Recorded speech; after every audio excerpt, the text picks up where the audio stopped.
নমস্কার বন্ধুরা, কেমন আছো তোমরা সবাই? আশা করি তোমরা সবাই খুব ভালো আছো, আমরাও খুব ভালো আছি। আজকে আমাদের ভুবনেশ্বরে থার্ড ডে। আমরা এখন যাচ্ছি, আজকে রবিবার, এখন সকাল 11:30 বাজে। আমি আর আমার মেয়ে এখন যাচ্ছি পুরীতে জগন্নাথ মন্দিরেতে পুজো দিতে। এখন পুরী যাব, ওখানেতে এখন তো মন্দিরের দরজা বন্ধ হয়ে যাবে, ওই জন্য 4টের সময় আবার খুলবে। আমাদের ওখানেতে একজন পান্ডা জানাশুনো আছেন, ওনাকে বলা আছে, উনি 4টের সময় আমাদেরকে ওখানে দাঁড়াতে বলেছেন। আর তার আগে আমরা একটুখানি পুরীতে, এখন তো যেতে যেতে 1.5-2 ঘন্টা তো লেগে যাবেই। তা গাড়ি নিচে এসে গেছে, তা এখন বেরোবো, বেরিয়ে গাড়িতে উঠে সোজা পুরী যাব। পুরী গিয়ে ওখানেতে যেটুকুনি যা ঘোরাঘুরি কেনাকাটি করে নেবো, তারপরেতে মন্দিরে গিয়ে পুজো দিয়ে আবার ওখান থেকে সোজা এখানে হোটেলেতে ভুবনেশ্বরে ব্যাক করব। তা যাই হোক, ওখানেতে 3:30-4টের সময় পান্ডা দাদাকে বলা আছে, উনি দক্ষিণ দুয়ারের সামনে দাঁড়াবেন। তা যাই হোক, এখন যাই, এখন বেরোই আপাতত, তারপরে গাড়িতে উঠে আবার তোমাদের সাথে দেখা হচ্ছে। আমরা গাড়িতে উঠে পড়েছি। এটা আমরা আজকে সারাদিনের জন্যই গাড়িটা ভাড়া নিয়েছি। ভুবনেশ্বর থেকে পুরী গুগল ম্যাপে দেখাচ্ছে প্রায় 60 কিলোমিটার মতো ডিস্টেন্স, 60 থেকে 62 কিলোমিটার। আর টাইম দেখাচ্ছে 1 ঘন্টা 46 মিনিট মতো। তবে এটা কিন্তু সম্পূর্ণ নির্ভর করছে রাস্তা ট্রাফিকের ওপর। রাস্তা যদি খালি থাকে, ফাঁকা থাকে, বেশ সুন্দরভাবে আগেই পৌঁছে যাব হয়তো। কিন্তু যদি রাস্তায় জ্যাম থাকে তাহলে হয়তো এর থেকেও একটু বেশি সময় লেগে যেতে পারে। তা যাই হোক, রাস্তার হাইওয়ে ধরে বেশ সুন্দরভাবে যাচ্ছি আমরা। এটা আমাদের মামের ডে ট্রিপ হয়ে গেছে। ভুবনেশ্বর থেকে পুরী যাচ্ছি, আবার আজকেই কিন্তু বিকেলবেলায় সন্ধ্যাবেলার মধ্যে চলে আসবো। কেননা সোমনাথও এসে যাবে, আজকে ওর কাজ শেষ হয়ে যাচ্ছে, ও হয়তো আজকে একটু তাড়াতাড়ি চলে আসবে। কিন্তু আমাদের সাথে আর পুরী যেতে পারলো না, টাইমটা ঠিক ম্যাচ করলো না। আর এখান দিয়ে রাস্তার ধারে যাওয়ার সময় দেখছি রাস্তার ধারে ধারে কত কাশফুল হয়ে রয়েছে, এত সুন্দর লাগছে। ওই যে দূরে দেখো মাঠ ভর্তি কিন্তু কাশফুল হয়ে রয়েছে। তা যাই হোক, পুরী যাবার তো একটা আনন্দ আছেই, কিন্তু একসাথে 3জন গেলে আরও বেশি ভালো লাগতো। আর কিছুদিন হয়ে গেলেই না পুরী আসার জন্য আমার মনের ভেতরটা একবারে হু হু করে, মনে হয় যেন কতদিন পুরী যায়নি। আর পুরী গিয়ে না থাকলে সেটাও ঠিক মানে আমার যাওয়া বলে মনে হয় না। তাই এর পরের বার আবার একবার পুরী আসবো এবং এসে পুরীতে খানিক দিন থেকে যাব। তা যাই হোক, আমরা মোটামুটি এসে গেছি, কাছাকাছি চলে এসেছি। এবারে পুরী শহরের মধ্যেও ঢুকে গেছি। এই যে মেন সিটিতে আমরা চলে এসেছি। এখান থেকে এখনও দেখাচ্ছে প্রায় 5 কিলোমিটার মতো। তা যাই হোক, দেখি কতক্ষণ লাগে। এখানে বেশ ট্রাফিক রয়েছে বলে একটু সময় লাগছে যেতে। আর এই যেতে আসতেই বেশ, এখানে উড়িষ্যাতে তো প্রচুর মন্দির আছে, সেগুলোও চোখে পড়ছে। পুরী শহরে ঢোকার পর থেকে কেবল মনে হচ্ছে কখন সমুদ্র দেখব। আর এই যে সামনে চলে এসছে সমুদ্র, সমুদ্র দেখলেই মনে হয় ছুটতে চলে যাই সমুদ্রেতে, গিয়ে একটু স্নান করে নিই। কিন্তু আজকে তো নিরুপায়, আজকেই আমাদের ফেরত যেতে হবে ভুবনেশ্বরে, সেই জন্য আজকে স্নান করা যাবে না। আজকে শুধু চোখের দৃষ্টিতেই আমাদের সমুদ্রের স্বাদ আস্বাদন করতে হবে। আর এই জায়গাটা তো নিশ্চয়ই সবাই বুঝতেই পারছো কোনখানে আমরা যাচ্ছি। আমরা প্রথমে যাচ্ছি স্বর্গদ্বারের দিকে, আর সমুদ্রের থেকে উল্টো দিকেই কত সুন্দর সুন্দর হোটেল রয়েছে। এই হোটেলের ঘরে বসে থাকলেই না সমুদ্র দেখেই মন ভালো হয়ে যাবে। আমার যে পুরী কি ভালো লাগে, অবশ্য সব বাঙালির কাছেই তাই, কিন্তু আমার কাছেও তাই, যে একদম দেখলে মনে হয় যেন মনটা হু হু করে উঠছে। যখনই কোথাও বেড়াতে যাওয়ার প্ল্যান হয় তখনই মনে হয় চলো আর সবার আগে পুরী ঘুরে আসি, তারপর অন্য কোথাও যাব। তা যাই হোক, আমি আর মেয়ে এখন একটু বিচের দিকে যাচ্ছি, কিন্তু এখন সমস্ত দোকান বন্ধ রয়েছে, যেহেতু এখন তো 12টা 12:30 মতো বাজে, যার জন্য। তা যাই হোক, তবু সমুদ্র দেখি কীরকম অবস্থা। এখন প্রচুর ভিড় রয়েছে, দূর থেকে দেখেই বুঝতে পারছি প্রচুর ভিড় রয়েছে এখানেতে। আর এই দেখো বিচের অবস্থা, প্রচুর ভিড় রয়েছে কিন্তু আজকে রবিবার তো, যার জন্য আরও ভিড়টা বেশি। আর কি বড় বড় ঢেউ আসছে, বাহ কি সুন্দর লাগছে দেখতে, এত সুন্দর লাগছে না, মনে হচ্ছে নিজেও ছুটে চলে যাই। মেয়ে তো বলছে মা চলো একটু সমুদ্রেতে স্নান করে নিই, কিন্তু কি করা যাবে, আজকে তো হবে না, এর পরের বার এসে অবশ্যই কিন্তু করব। এর আগেও যখন এসেছিলাম তখন সমুদ্রে তো ঘন্টার পর ঘন্টা বসে থাকতাম। আর এখানে যে এই যে ফটো তোলার দাদারাও রয়েছেন, আর সামনে দিয়ে একটা উটো যাচ্ছে, উটের পিঠে বসেও সমুদ্রের এই পাড় দিয়ে হেঁটে যেতে পারো, খুব ভালো লাগে। আমার তো মনে হচ্ছে সত্যিই ছুটে চলে যাই, সত্যি একদম মানে অন্তর থেকে মনে হচ্ছে যেন ছুটে চলে যাই, কিন্তু কি করা যাবে, আজকে আর হবে না।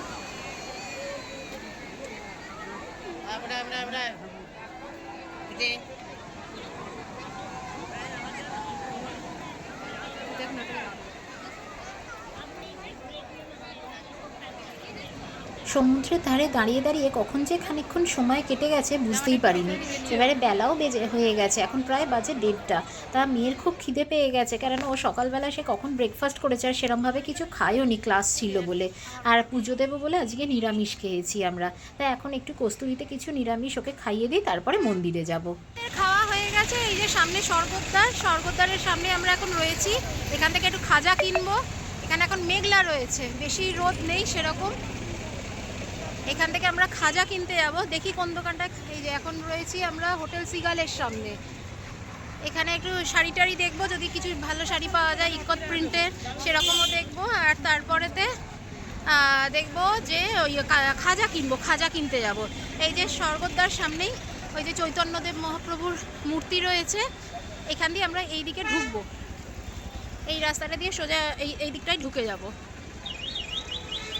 চলো যাওয়া যাক তাহলে। এখানে অনেক খাজার দোকান আছে, তবে আমাদের কাকাতুয়া থেকে আমরা মেনলি কিনি। তবে গতবারে গাঙ্গুরাম থেকে কিনেছিলাম, খুব ভালো হয়েছিল। যার জন্য গাঙ্গুরাম থেকেই নেবো, বল গাঙ্গুরামেই যাব। গাঙ্গুরাম থেকেই একটু খাজা নিয়ে নেবো, আমাদের জন্যও নেবো আর একটু সবাইকে দেবো, তো সেই জন্য একটু বেশি করেই খাজা নেবো।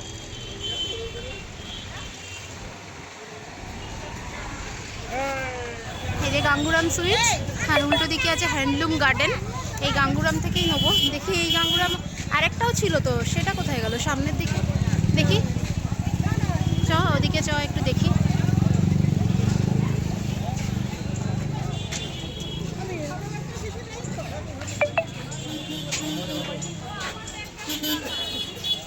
স্বর্গদ্বারে ঘুরতে ঘুরতে একটু দেরি হয়ে গেছে, এখন 3:30 বেজে গেছে। আর আমাদের যিনি পান্ডা দাদা আছেন উনি বারবার তাড়া দিচ্ছেন যে তাড়াতাড়ি এসো, নয়তো যে গেটটা দিয়ে আমাদের ঢুকবার কথা আছে সেটা কিন্তু বন্ধ হয়ে যাবে। ওই জন্য একটু তাড়াতাড়ি করছি। তা যাই হোক, 5 কিলোমিটার আগে থেকে না গাড়ি সব বন্ধ করে দিয়েছে। গাড়ি সব এরকম গাড়ি আছে, নালকো থেকে এই গাড়ির ব্যবস্থা করেছে। তা গাড়ি মন্দিরের আগেই এখানেতে অটো করে নেমে গেলাম। আর এখানেতে যেখানে একটা পার্কিং আছে মন্দিরে ঢোকার আগে, যেখানে অটো নামালো, সেখান থেকে এরকম গাড়ি করে মন্দির পর্যন্ত ফ্রি সার্ভিস দেওয়া হয়। না আমরাও এখন বসে রয়েছি এইরকমই একটি ব্যাটারি গাড়িতে মন্দিরে যাব বলে। এখন আমরা এখানেতে ওয়েট করছি, লোক হলে তারপরেতে ছাড়বে গাড়ি। এখন ছেড়ে দিয়েছে, এবারে আমরা মন্দিরের দিকে যাচ্ছি।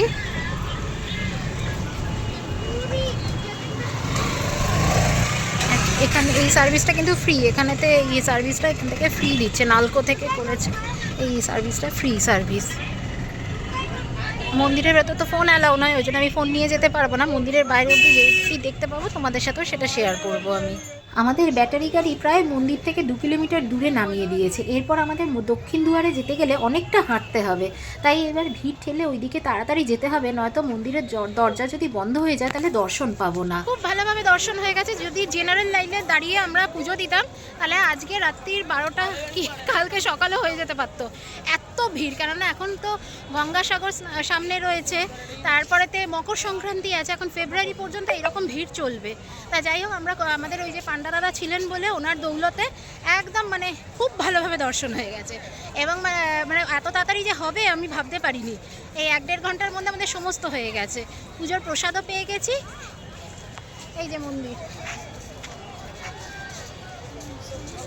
পুজোর প্রসাদও পেয়ে গেছি। এবার আমরা যাচ্ছি গাড়ির দিকে। গাড়ি যেখানে পার্কিং করা আছে প্রচুর হ্যাপা করে দিয়েছে, এখানে এত ভিড় এত ভিড়, সমস্ত রাস্তা বন্ধ করে দিয়েছে। ভিড়টা একবার দেখাচ্ছি, দেখো তোমাদের ভিড়টা কীরকম।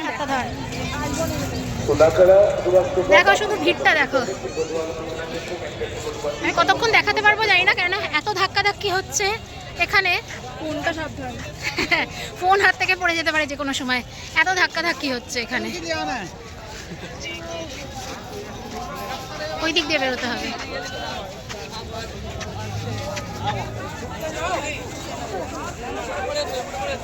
এই যে ভিড়টা দেখো একবার।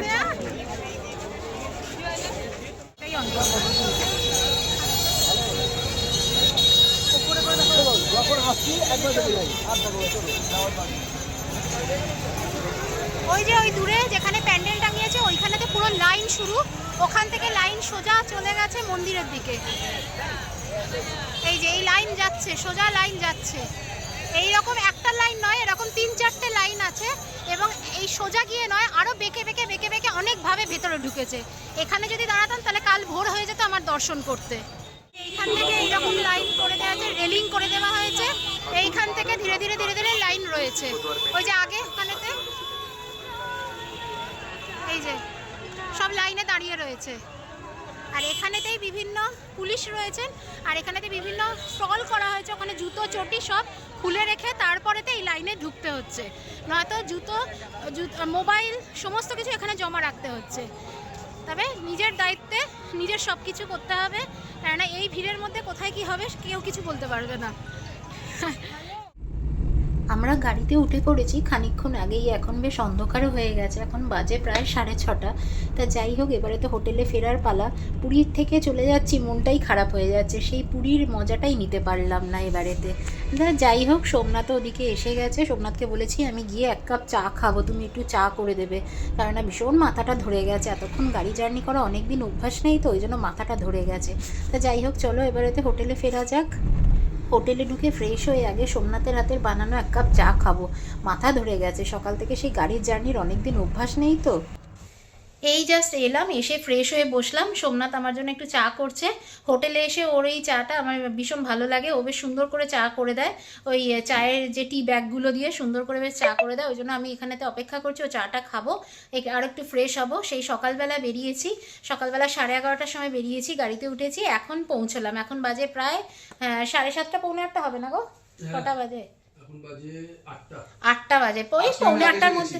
হ্যাঁ, আজকে সোমনাথ আগে এসে গেছে, ওর আজকে কাজ কমপ্লিট হয়ে গেছে ভুবনেশ্বরেতে। এবারে কালকে আমরা যাব লিঙ্গরাজ টেম্পলেতে। তা যাই হোক, খুব ভালোভাবে জগন্নাথ দর্শন হয়েছে, ওখানেতে ভালোভাবে পুজো দেওয়া হয়ে গেছে, প্রসাদ নিয়ে এসেছি। আমাদের যিনি পান্ডা উনি তো ছিলেনই, ওনার ছেলেও ছিল, নয়তো অত ভিড়ের মধ্যে বিশাল ব্যাপার ওখানেতে দর্শন পাওয়া আজকে, মানে এত অস্বাভাবিক ভিড়, আমি তো তোমাদের আগেই দেখিয়েছি, অস্বাভাবিক ভিড় আজকে, মানে এখন ফেব্রুয়ারি পর্যন্ত এইরকম ভিড় চলবে। তা যাই হোক, ভালোভাবে দর্শন হয়ে গেছে 8 ঘন্টার মধ্যে, মানে আমরা গেছি সুন্দরভাবে, ঢুকেছি, ঢুকে দর্শন করে একদম সামনে থেকে ভালোভাবে দর্শন করে আবার চলে এসেছি। তোমাদের আমার যিনি পান্ডা, মাধব কুন্তিয়া ওনার নাম, আমি ওনার ফোন নাম্বারটা আমি দিয়ে দিচ্ছি, তোমরা যদি কেউ যোগাযোগ করতে চাও যোগাযোগ করতে পারো, খুব ভালো ভদ্রলোক, অনেক দিন ধরে আমরা ওনার সাথেই মন্দিরেতে যাই, আমার ছোট মাসিরাও যায়, আমরাও যাই, সবাই, আমাদের খুব ভালো উনি ভদ্রলোক। তা যাই হোক, ভালোভাবে দর্শন হয়ে গেছে, বাড়িও চলে এসেছি। তা এবারেতে একটুখানি বসি, খিদেও পেয়ে গেছে, সেই সকালবেলায় খেয়েছিলাম, সেরমভাবে পুজো দেবো বলে তো সে ননভেজ কিছু খাইনি, ভেজ খেয়েছি। তা যাই হোক, তোমরা আজকে ভিডিওটা আমি এখানেই শেষ করছি, তোমরা সবাই খুব ভালো থেকো, সুস্থ থেকো, সাবধানে থেকো। কালকে আমাদের কলকাতার রিটার্ন বন্দে ভারত আছে দুপুর 2টোর সময়। তা যাই হোক, আজকে ভিডিওটা আমি এখানেই শেষ করছি, তোমরা সবাই খুব ভালো থেকো, সুস্থ থেকো, সাবধানে থেকো।